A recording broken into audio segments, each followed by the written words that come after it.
Hi everyone and welcome.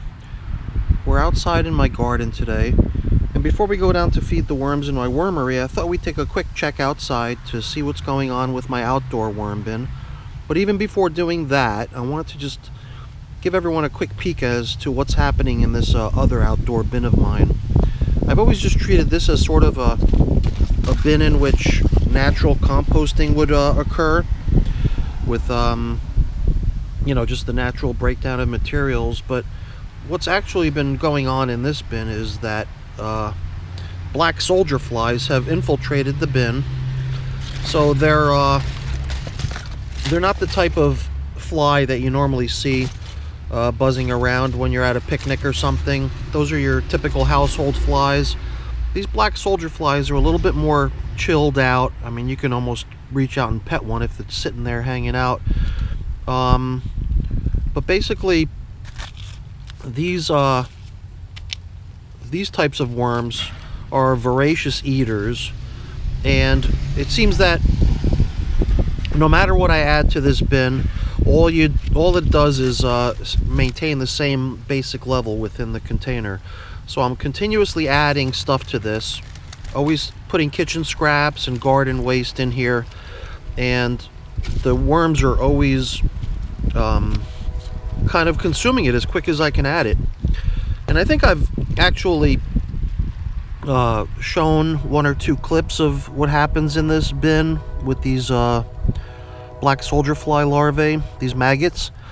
But you can see them squirming around all over the place here, working their way through these corn cobs and whatever else they can get their hands on.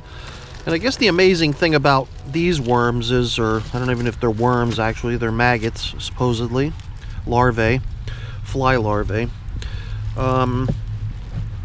Supposedly their castings, if you want to call them that, I think it's referred to as something differently. I think their poop is referred to as frass, but I'm not sure about that. Might be the first time I've actually ever used that word out loud. The frass that they leave behind when they are eating is something that our everyday composting worms like to consume as food. So they kind of work together if they're occupying the same space. These little guys will burn through the food first, and then what they leave behind is something that the composting worms like to dig into and eat again. So before we check in on my other outdoor worm bin, I figured I'd give everyone a quick peek as to what's going on in my other mystery composting bin that I might have made reference to a couple times here and there, but I've never really showcased what's going on here before. So just a quick little side note before we get into the composting worms. Let's cover up here and head over to my outdoor worm bin.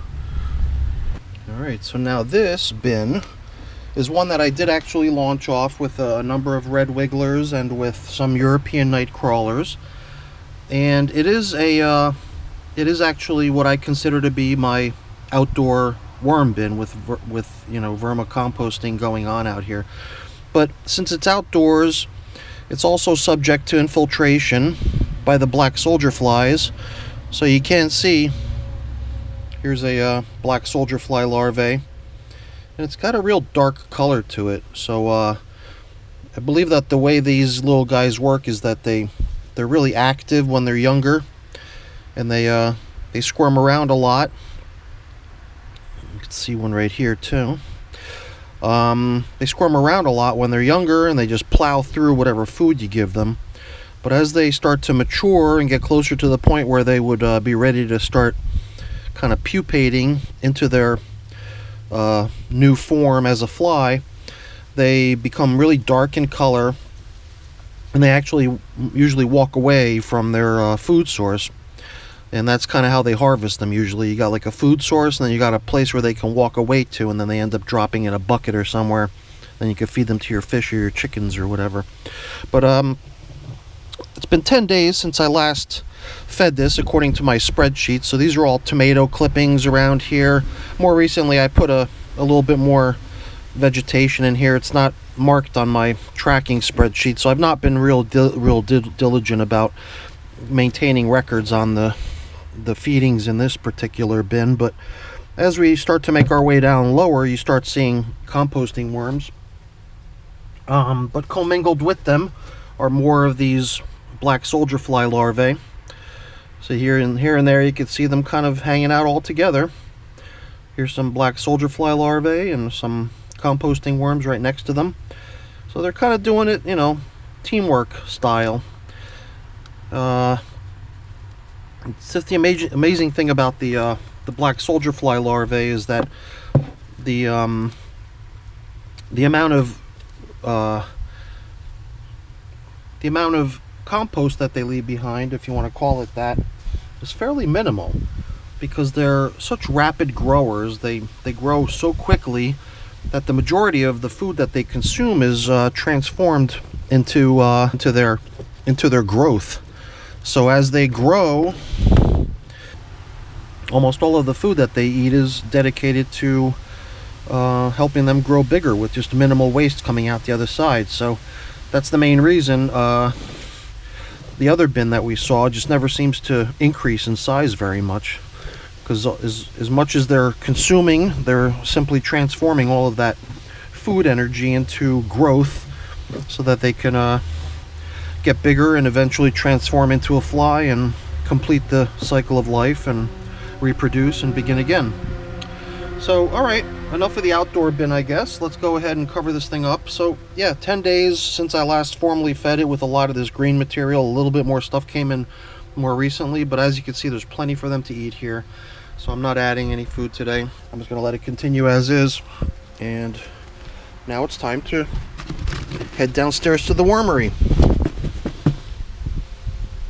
Right, so here we are down in my wormery, and before we feed, I thought I would just give everyone kind of a close-up of my collection of bins here, ranging from the oldest, which go back to the beginning of May, all the way down to the newest, which is dated September 30th. Something that you normally don't see me do too much of, which is put lids on my containers. And the main reason for that was that, well, I guess with the newest bin, it was a lot of dry material, so I wanted some of the moisture that was coming off of the food to make its way up through evaporation and back down onto the more dry cover leaves that were on there.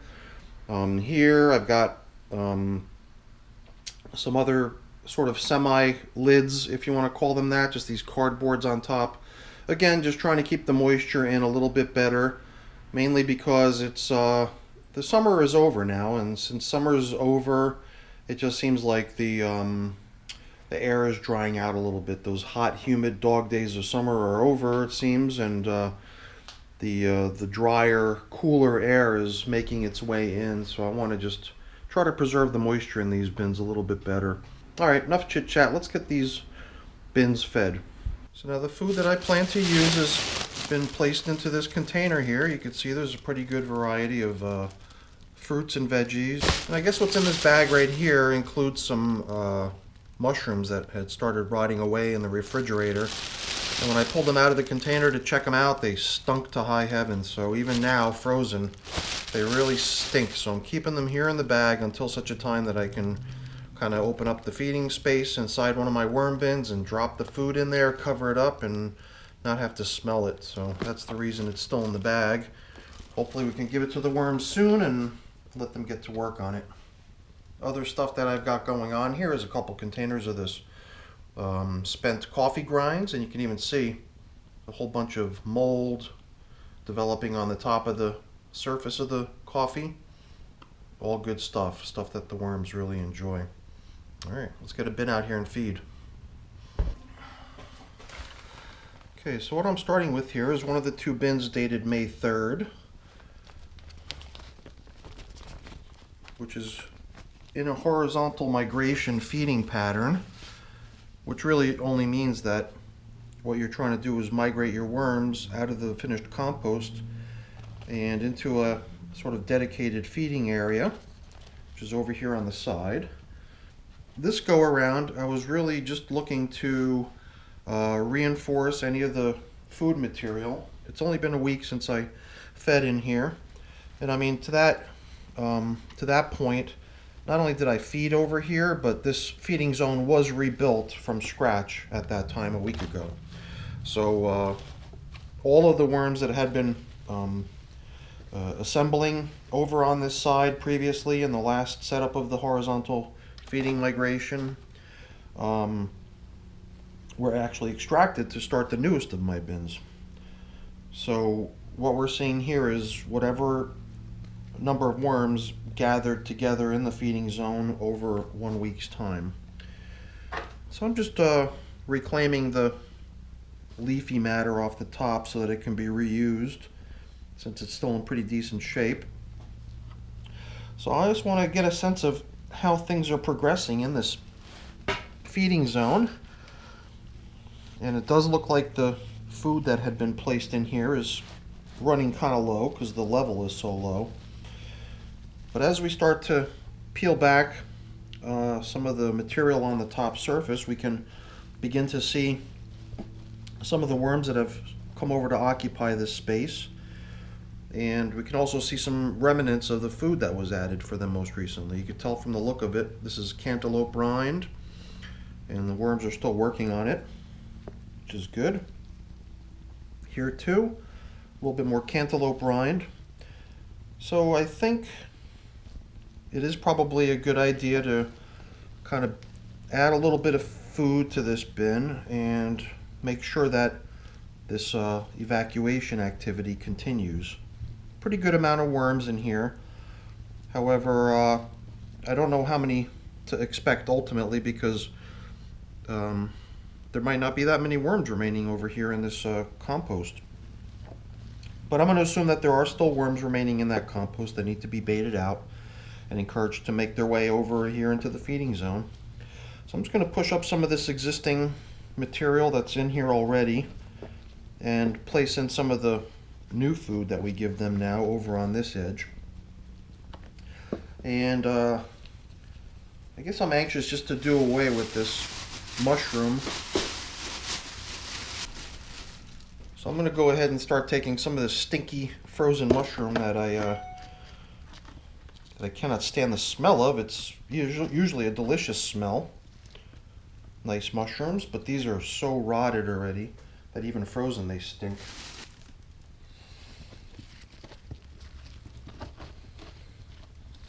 I sure hope it's something that the worms like. I'm pretty sure they really dig mushrooms. So hopefully they'll get all over it quickly.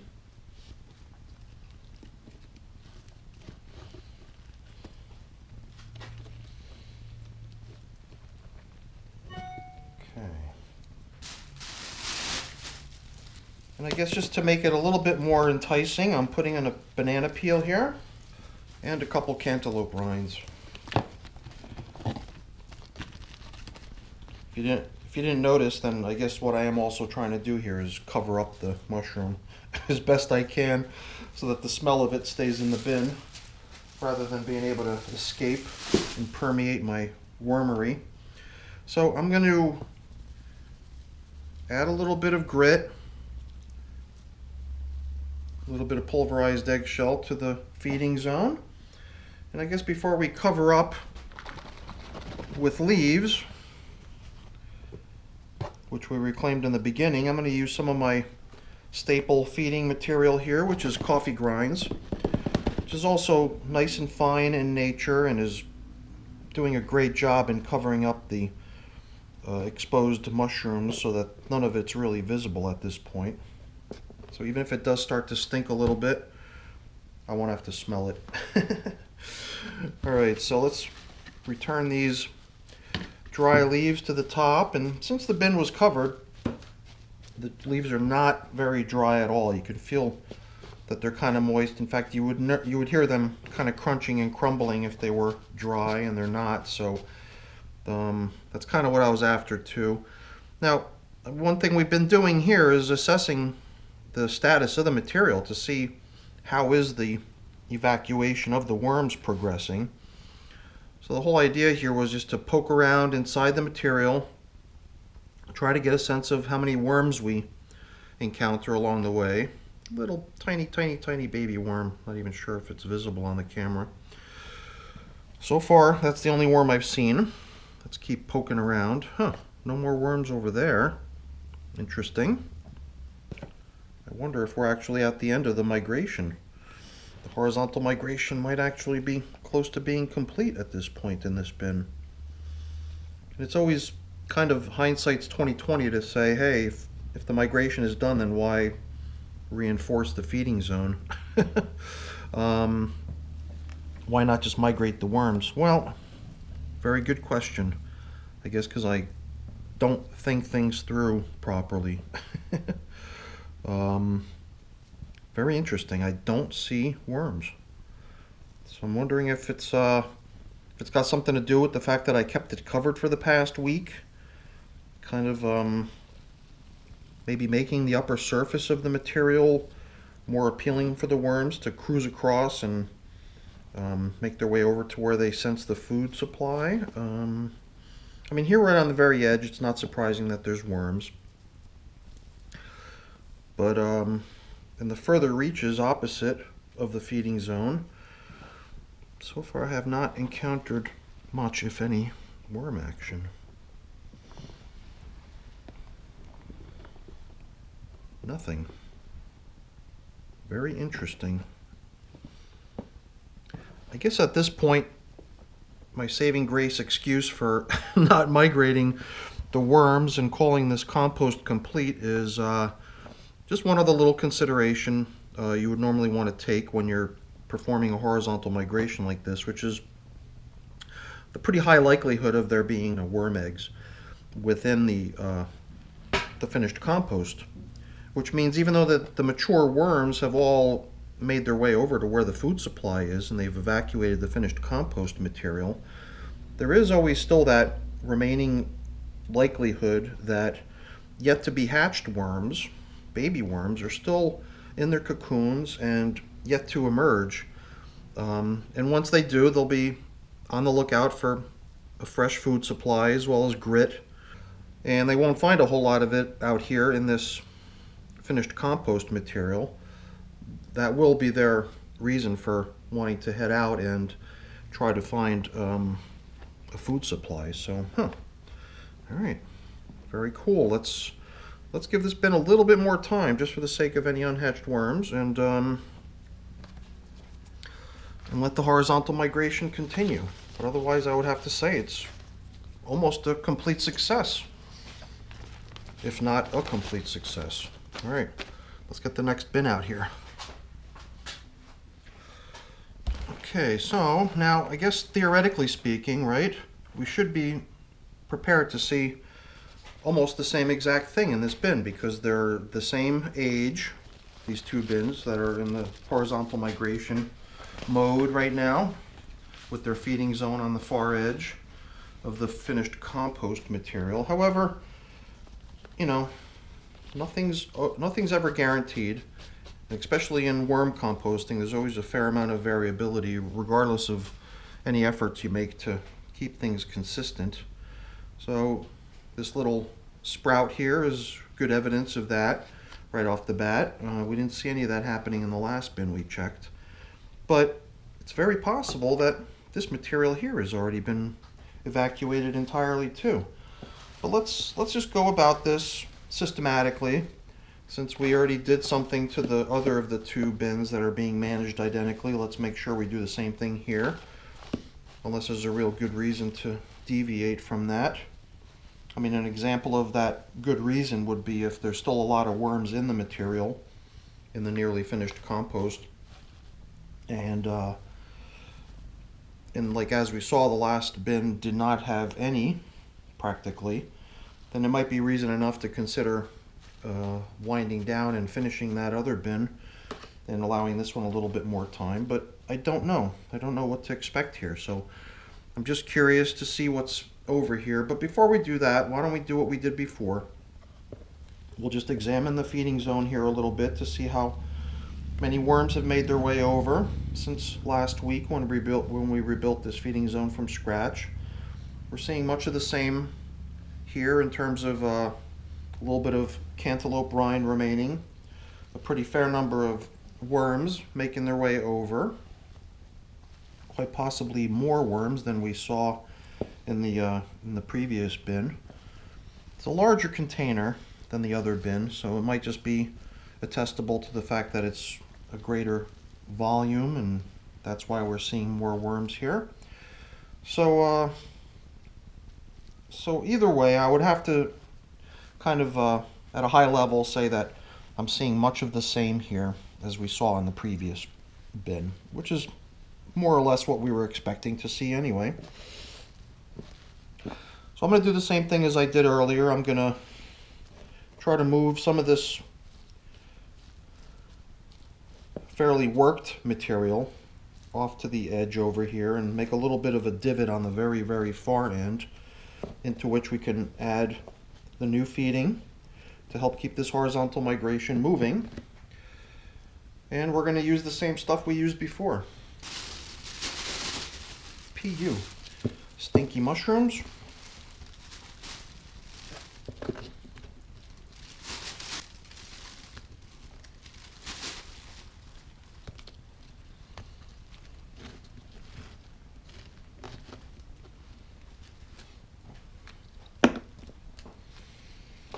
I believe I've got them all. If I'm not mistaken, mushrooms are a favorite of our worm friends. So hopefully they're going to enjoy that. And we'll complement the mushroom feeding with some more cantaloupe rinds. Again, trying to do my best to cover up the stinky mushrooms so I don't have to smell them. All right, I'm very curious to see how the nearly finished compost is coming along. So let's get this stuff fed, covered up, and we can take a peek at how things are coming along.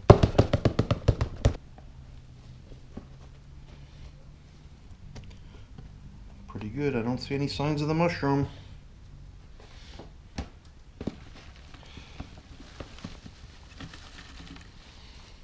Very good.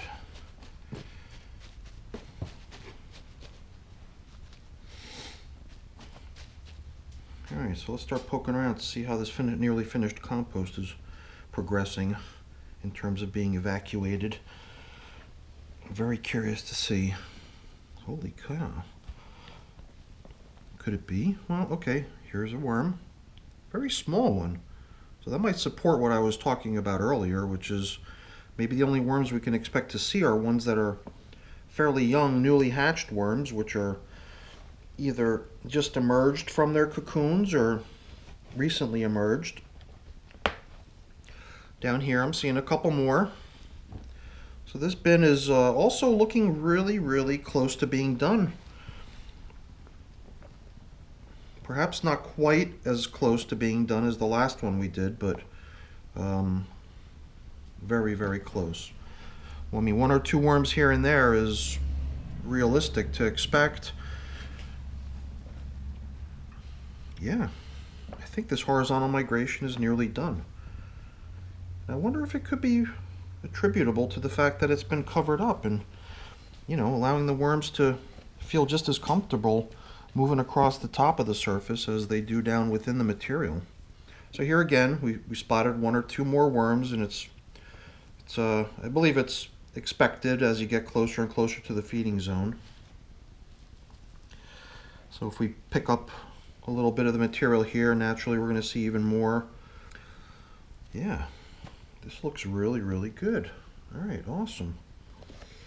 I got a feeling that these two bins are going to be ready for migration, harvesting and migration soon. So, you know, I guess the reason we do all of this is to try to avoid the whole sifting of the compost and the separation of the worms from the material using overhead light and all that fun stuff. So definitely becoming more and more an advocate of performing migrations this way, horizontal migration style.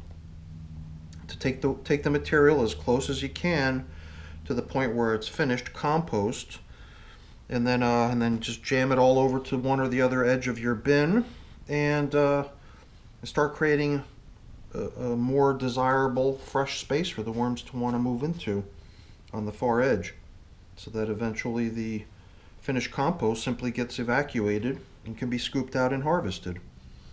It's as easy as that. All right, very cool. definitely like what I'm seeing here. Giving both of these bins a big thumbs up on progress. I'm very satisfied. Very satisfied with what I'm seeing. All right, let's move on. All right, well, as time goes on, it's going to be harder and harder for me to lift these two bins with just a single hand like that. Look at all these little flying insects everywhere. Are they fruit flies? I'm not sure. I did attempt to cover up what was in these bins as best as I could, but I do remember that I was a little bit skeptical as far as how well I did cover them up, because it seems like whatever was fed to them most recently is drawing flying insects still. So maybe we'll be able to try to remedy that a little bit here on this next go around. So why don't we start out here with the African Nightcrawlers. Okay, so the African Nightcrawlers were launched off the same way as the European Nightcrawlers. The European Nightcrawlers were launched off from cocoons, as were the African Nightcrawlers, but the African Nightcrawlers were a little bit less in numbers. The African Nightcrawlers were launched off with 100 cocoons, compliments of the crazy worm lady. And it's for that reason I'm treating this population of worms as a little bit smaller, a little bit less than my European Nightcrawlers. The European Nightcrawler population was launched off with 500 cocoons. So I'm always treating the European Nightcrawler population as being many, many times greater than the African Nightcrawler population. So I feed a little bit less here usually, and I usually expect to see a little bit less progress. So as I start to pick around here a little bit, you can see some really fine looking castings throughout. But if I remember correctly, this bin was pretty well disturbed the last time we peeked around in here. So I think that's the reason we're seeing, you know, cardboard all around. Well, no, actually cardboard was placed on the top, intended to cover the food that was placed in here last. So so that's probably why we're seeing some cardboard here on top. Let's try to get down under the cardboard layer to see if we can spot how the feeding zone is progressing here. I don't really see any signs of what might have been the previous feeding. I mean, in all honesty, I just don't remember what it was that they were fed most recently. However, I think this is a good clue right here. A couple banana stems, kind of a little bit of a remnant of what they were fed recently or last. So there's definitely a clue that they got banana peel. This is a Cantaloupe Rind. Cantaloupe Rind still has a little bit of meaty, fleshy material on it. But everywhere I look, there's worms cruising around, African Nightcrawlers visible. So I think things are progressing pretty good in this bin, but we're going to just give this bin a little bit more food, as we're going to do with all of my bins, just to help keep it all moving along. So I'm not certain what this is. I believe it's probably pear. Maybe it's pear, skinned pear wrapped up in a paper towel. Compliments of my mom. My mom's always providing food for these worms, so she's been really good about putting away all of her compostable kitchen scraps. Turns them over to me every time I go visit. So a little bit of pear. This, I believe, is some cauliflower stems. It's from dinner last night. I'm also going to throw in a handful of potato peels. But I don't think I'll need to go too overboard on this bin. I did see some banana peel and some cantaloupe from the last feeding, so I don't think that they're completely finished with what they got last time. So I believe what we just added is sufficient. We're going to keep the grit as part of our feedings for the most part if we can, just because it helps a lot with the digestion for the worms. And just a little bit of coffee grinds, maybe to help keep the smell of the food down Try to keep the interest level for the flying insects at a minimum. We'll keep our fingers crossed. Hopefully that'll help reduce the appeal of this bin to the flying insects that keep trying to get at the food that's down in here. And I think that the leaf cover that we removed earlier is sufficient, so we'll just restore that. If we needed more, we could always add more. I've got my little box of leaves on the side ready to go if we need it. But I think things are looking pretty good here in this African Nightcrawler container. They seem like they're growing nicely and they seem happy and healthy. So let's check out the European Nightcrawlers.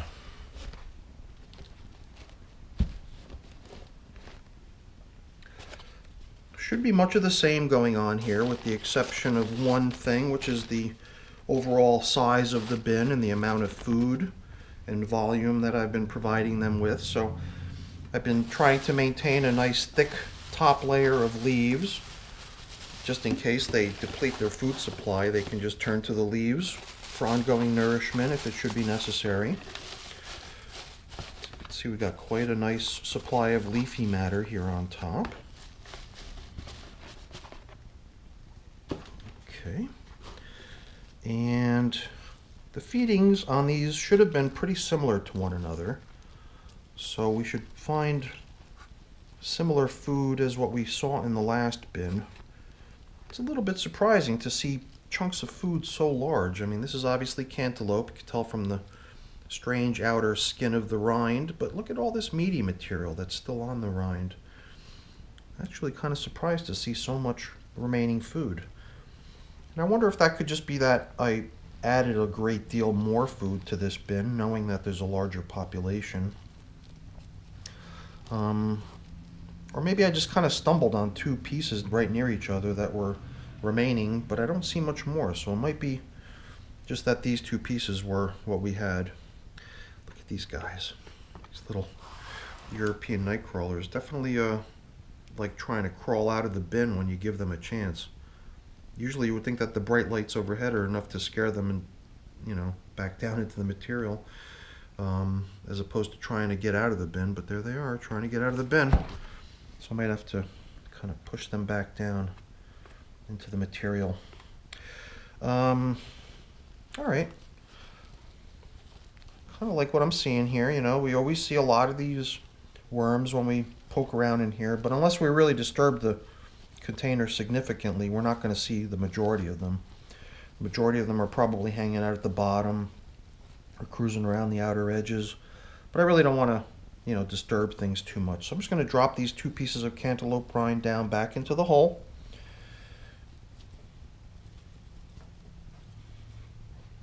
And we'll give them much of the same that we just gave the other bin. Some cauliflower clippings. Here's a little bit more of that. Here's that other half of that paper towel that had the scraps of pear in it. I believe it was pear. And we'll give these guys some potato peels as well. So yeah, these European Nightcrawlers are definitely fast movers and not afraid to try to venture out of the bin, it seems, while they're being fed. So let's see if we can get this feeding wrapped up and cover these guys up so as not to get them agitated. Try to wind things down here and let them get back to work.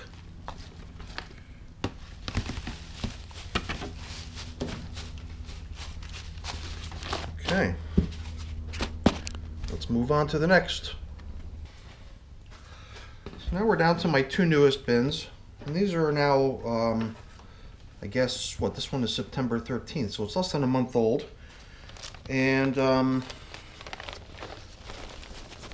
like I normally do on my newer bins, prior to me switching to horizontal migration mode, I usually feed right down the middle, which is what we're seeing here.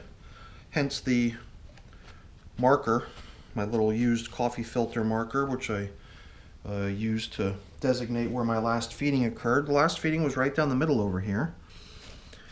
So this bin's looking pretty good. Just from peeling away some of this upper leaf cover, I can already see some action. Number of worms cruising around here and there. So we're going to do what we normally do. We're just going to push the material off to the side so we can replenish the feeding zone, the fresh supply of food for them.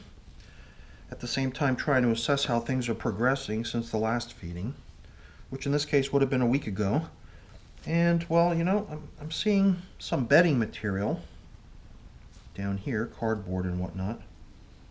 I can't say that I'm seeing much, if any, food. Lots of castings everywhere. I do remember this bin being populated with a fairly large number of worms, so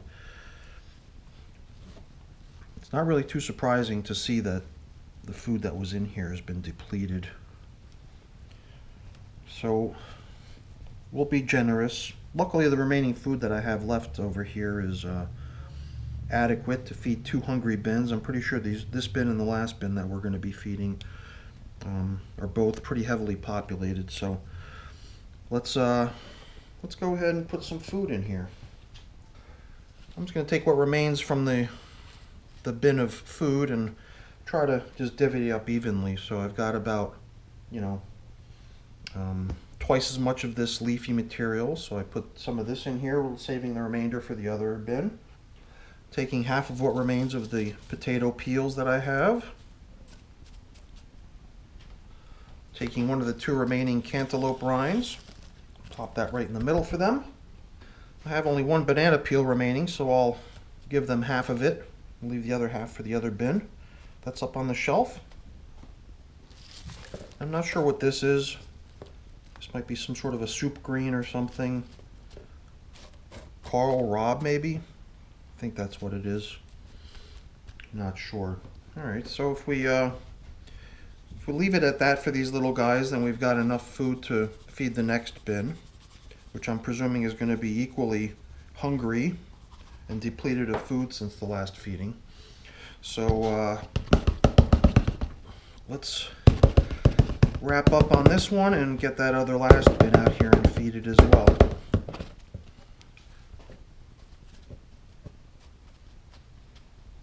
Alright, very nice. So we'll just loosely restore what was covering the feeding zone earlier and scatter the remaining leaf cover across the top. I usually use this leaf cover that I apply pretty generously in the beginning as an indicator of how things are progressing in my bins. I just like to use that as sort of a rough indicator of, you know, the fact that this is still a somewhat newer bin. As is the center feeding pattern. I like to feed all my newer bins down the middle, give it easy access from all directions to the food, and then only later start to try to encourage worms to make their way out of the material with horizontal migrating. Let's get the last bin out here and feed it. Alright, so you might remember I mentioned that I was putting the top onto the new bin to try to encourage the moisture in the bin to remain in the bin and to help hydrate some of the drier materials that were used to cover the top of the bin. So this bin has a fair number of worms kind of cruising around on the container that was used as a lid. So I'm going to see if I can round these little guys up and add them back to the bin before we feed. Oh. Okay.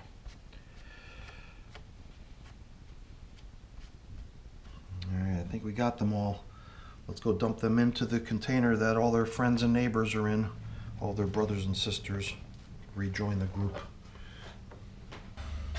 Alrighty. So there they are. Little guys being reintroduced to their colony. This bin was set off only about a week ago, exactly 1 week ago as a matter of fact, and it's the main reason that you don't see a feeding zone here is because the bin was fed pretty evenly throughout as part of its initial build. So this will be its first feeding for my newest bin, which is now exactly 1 week old. So you can see I was very, very generous with the leaves on this bin. The worry was that the food that I placed in there for them might get depleted and that they might require more. So even though leaves are a terrific bedding for the worms, they can equally consume it as food too. So the whole idea here was to use the leaves as sort of a backup to make sure that if they deplete all of the solid food items that they were given, they can just turn right to the leaves to continue eating. And I don't want to dig down too far because we can already see some of the material that was laid down here as bedding for them initially. Oh, look at that. As soon as we overturn one or two of these damp pieces of cardboard, you can see it's all full of worms. That makes sense, you know, because if there was food laid down over this cardboard, all of the juicy deliciousness of that food would have dripped down into these cardboard pieces. So even though the food is gone, the next best thing to eating the food itself is the cardboard soaked with the drippings of the delicious food. Things are looking pretty good here though, as it should with the bin populated with a huge number of worms. Alright, so this is what we got left. It's a pretty good amount, and I'm just going to dump it all right in.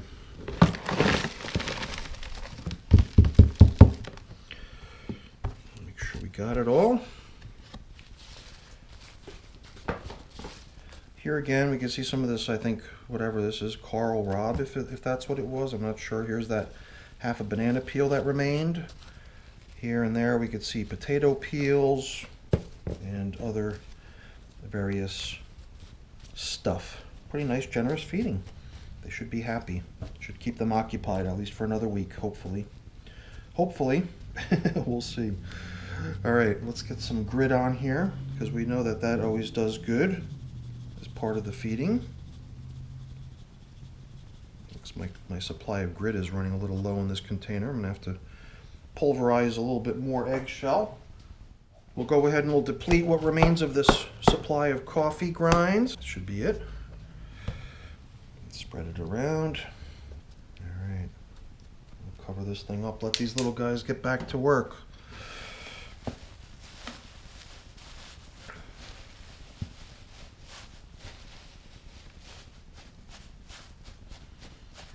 Nice thick layer of leaves. All right. Got myself a nice new filter here that we're going to use as the marker to show that the feedings are still happening down the middle on this one.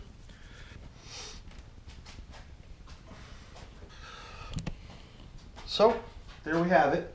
That's the feeding of my entire worm population, with the exception of the bins that are outside because they didn't need food. Just a little bit of a taste of what it requires to keep your whole worm colony fed and happy.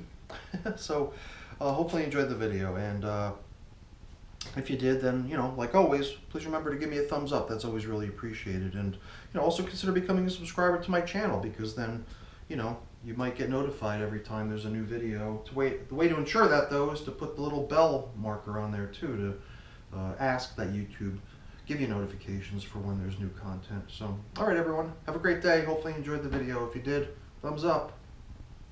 Bye now.